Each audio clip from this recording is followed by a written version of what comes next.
Bonjour tout le monde, bienvenue sur ma chaîne YouTube Le Labo des langues d'Emma et aujourd'hui on se retrouve pour une nouvelle vidéo voyage. Aujourd'hui je vais vous parler d'un village très important et très marqué par l'histoire en Espagne que j'ai eu la chance de visiter il y a seulement quelques jours pendant la Semaine Sainte. Il s'agit de Guernica, en espagnol Guernica. Et comme vous l'aurez vu dans le titre, je vais vous parler de ce village, de son histoire et de ce que vous pouvez visiter aujourd'hui si vous avez l'intention de vous y rendre.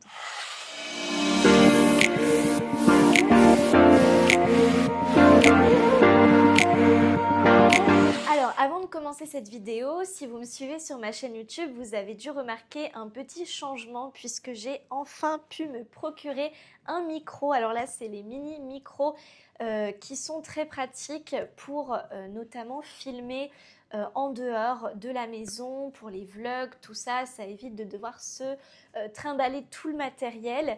Et voilà, en fait, c'est mon premier micro et je me suis dit que ça serait vraiment super pratique le jour où je décide de partir en voyage, de vous tourner des vlogs, même si c'est à l'autre bout du monde, ce sera vraiment super efficace. Donc dites-moi dans les commentaires ce que vous en pensez, si le son est de meilleure qualité.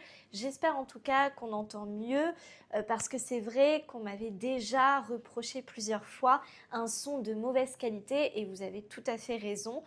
C'était un peu une urgence de se procurer un nouveau micro, surtout que ma chaîne YouTube a maintenant bientôt 2 ans. Donc il était temps de s'en procurer et c'est un cadeau d'anniversaire en fait de mes parents, donc qui date d'il y a un moment, sauf que le temps de les configurer etc, moi qui ne savais pas trop faire, j'ai dû attendre de retrouver ma famille là seulement ces derniers jours pour pouvoir enfin utiliser le micro correctement, donc voilà, en espérant que ça se passera bien. Ok, donc Guernica. J'y suis allée donc pendant la Semaine Sainte, comme je vous disais, donc le vendredi saint en Espagne. Puisque oui, que ce soit en France, en Espagne ou dans le monde entier, dans la religion chrétienne, comme vous le savez probablement, donc nous étions en période de carême et la semaine dernière c'était la Semaine Sainte, donc voilà, qui abordait la mort, la crucifixion et là et le moment où Jésus ressuscite. Et donc en Espagne, qui est un pays peut-être encore plus marqué aujourd'hui par le christianisme, je trouve qu'en France, ça s'est beaucoup perdu. Eh bien, voilà, ces traditions évidemment ont été maintenues. Et du coup, voilà, le jeudi et le vendredi saint de la semaine dernière en Espagne, personne ne travaille. Ce sont des jours fériés pendant lesquels voilà, les gens font un peu ce qu'ils veulent, mais normalement, ils doivent suivre aussi la procession avec la croix de Jésus. En tout cas, tout ça pour vous dire donc que personnellement, voilà, moi, je suis allée visiter le village de Guernica puisque l'idée de départ, et ça je vous en parlerai dans une autre vidéo, c'était un petit voyage organisé dans le nord de l'Espagne. Euh, Pas très loin de Saint-Sébastien, mais pas à Saint-Sébastien parce que c'est extrêmement cher. Et surtout, honnêtement, j'avais pas envie d'être dans une grande ville. J'avais plutôt envie d'être dans un petit village, sur la côte, au bord de l'océan. Et du coup, après avoir mené des recherches, donc j'ai trouvé un logement à Ondarroa. Ondarroa qui est pareil, un petit village dans le nord de l'Espagne, qui, voilà, pour faire simple, est à peu près à mi-chemin entre Bilbao et San Sebastián. Et si on suit la route plus à l'ouest, il va falloir descendre plus au sud, mais en gros, voilà, au sud-ouest de Ondarroa, vous avez Guernica, qui, je pense, devait être à peu près à 1 heure de route de là où nous étions hébergés. Honnêtement, ça, je vous en parlerai dans une autre vidéo, mais vraiment, c'était magnifique d'avoir pu voyager près de la côte nordique. Enfin, c'est incroyable. Alors, certes, vous allez peut-être mettre 1 heure pour faire 40 km, mais les paysages sont incroyables. Il ne faut pas avoir peur de la route, des courbes, des pentes, des descentes, des montées, parce qu'il y en a partout, mais vraiment, ça en vaut la peine. Et je peux vous dire que ça a été un court séjour, mais vraiment superbe. Je ferme la parenthèse. Ce qui nous intéresse, nous, donc, c'est Guernica. Guernica, donc, nous y sommes allés pour vous dire l'équivalent d'une petite après-midi. On n'a pas beaucoup passé de temps dans ce village parce que, encore une fois, ça reste un village, une mini-ville de, je crois, quelques milliers d'habitants, enfin peut-être une dizaine de milliers d'habitants. Il me semble que, voilà, on est dans ces eaux-là. Et quelle est l'histoire de Guernica? Qu'est-ce qui en fait un village si populaire en Espagne et peut-être même dans le monde entier aujourd'hui? Eh bien, c'est qu'il s'agit d'un des villages qui a été bombardé par les Allemands pendant pendant la guerre civile espagnole. J'allais dire la Seconde Guerre mondiale, non. On n'y était pas encore puisqu'on était en 1937. Et en fait, ce qui en fait la particularité, c'est qu'elle n'a pas seulement été bombardée par les Allemands, parce que là, je pourrais vous citer d'autres villes, même en Angleterre, en France. Non. Là, si vous voulez, pour contextualiser, nous sommes donc en 1937, pendant la guerre civile espagnole. Alors, vous parlez de la guerre civile espagnole, ça me prendrait une autre vidéo, mais en gros, voilà, pour ceux qui ne le sauraient pas, donc de 1936 à 1939, on a eu une guerre civile en Espagne qui a opposé le clan des nationalistes.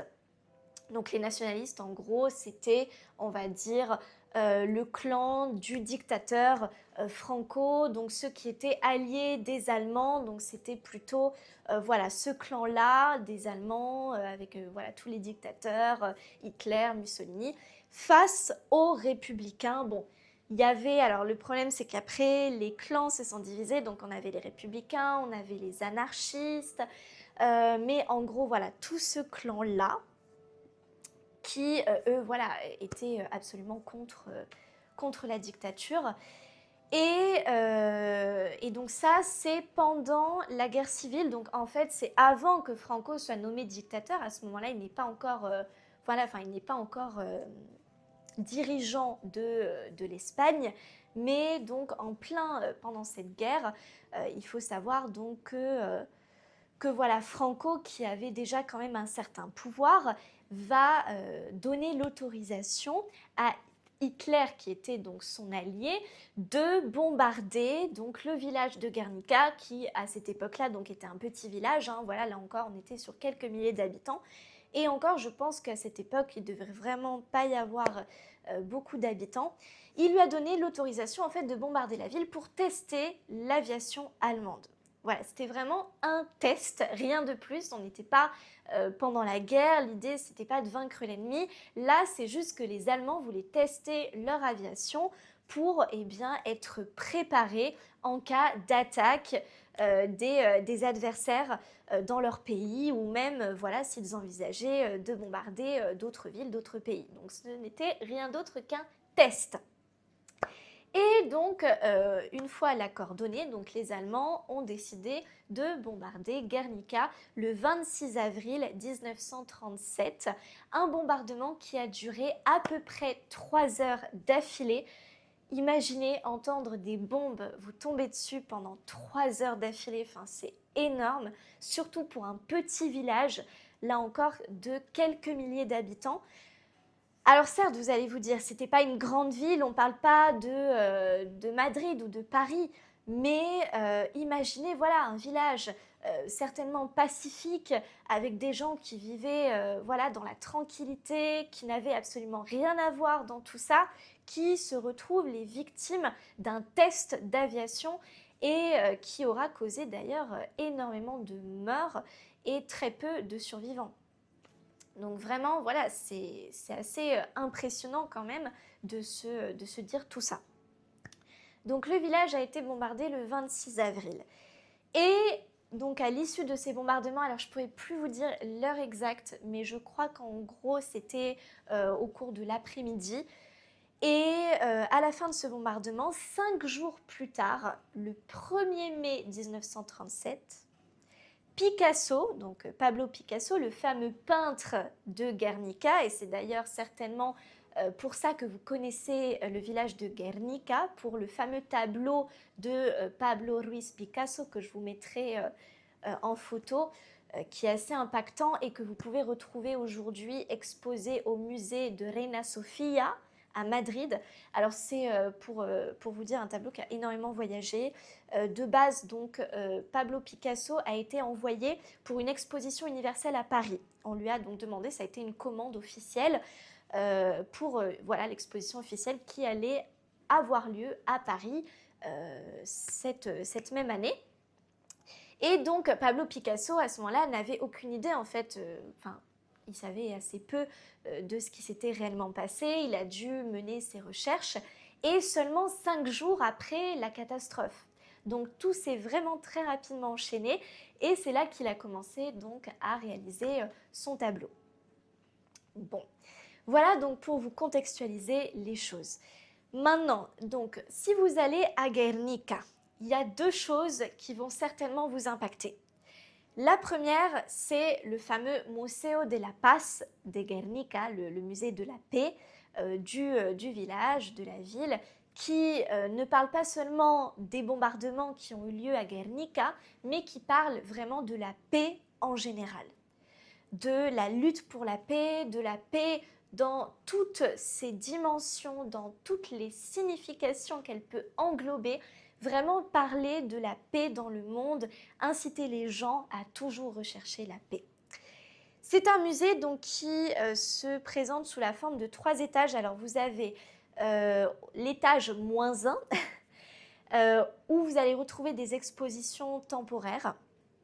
Donc là, c'était voilà, une exposition temporaire alors qui parlait des enfants pendant les bombardements de Guernica et après les bombardements, donc des enfants qui ont dû fuir l'Espagne pour aller se réfugier dans d'autres pays, notamment, bon, bien évidemment, la majorité c'était en France parce que c'est le pays frontalier et que Guernica est un village des Pays Basques, donc on est vraiment à la frontière avec la France. Bon, même si de Guernica jusqu'à la frontière française, je pense qu'en voiture, il faut bien peut-être 2 heures, un bon 2 heures à mon avis.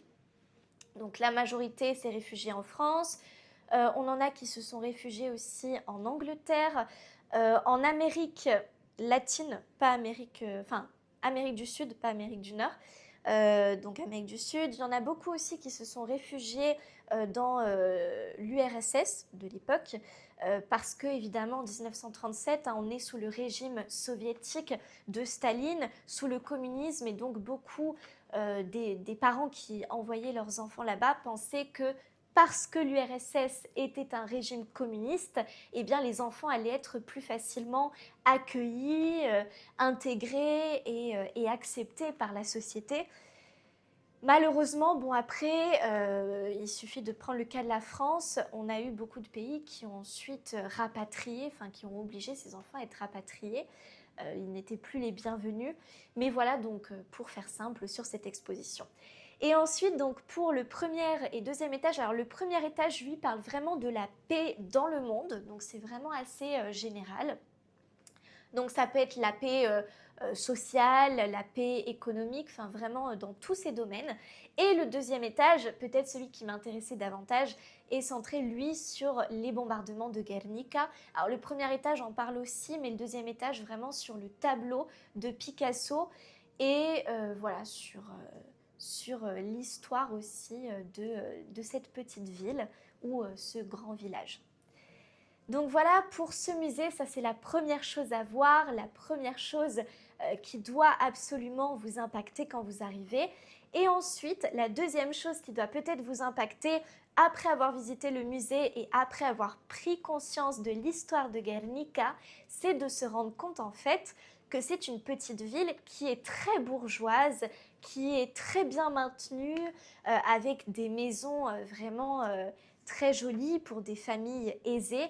Et voilà, c'est se rendre compte en fait qu'en moins d'un siècle, la ville a complètement été reconstruite et s'est complètement transformée au point où désormais, seules les personnes fortunées ou en tout cas qui ont quand même des moyens financiers suffisants pourraient se permettre de vivre dans une maison à Guernica. Parce que vous verrez en allant là-bas qu'on est quand même sur des demeures qui sont... voilà, alors il y a évidemment des demeures anciennes. Malheureusement, pendant les bombardements, ça c'est ce qui est raconté aussi au musée, c'est que voilà, beaucoup des des bâtiments religieux, des constructions ont été absolument détruits, enfin même peut-être 80%. Donc ça explique quand même qu'on ait très peu de bâtiments anciens et que beaucoup soient modernes. Et vous allez aussi remarquer qu'on a des fois des contrastes et qu'une même demeure va avoir peut-être une base ancienne et le reste complètement moderne et refait. Donc ça, c'est assez impactant quand vous allez à Guernica. Sinon, quoi d'autre? Qu'est-ce que je peux vous dire d'autre sur Guernica? À part ça, bon, évidemment, on va surtout là-bas pour son histoire.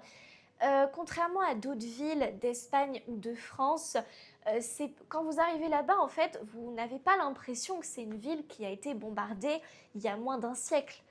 Parce qu'en fait, voilà, comme je vous disais, tout a été reconstruit, tout a été refait à neuf.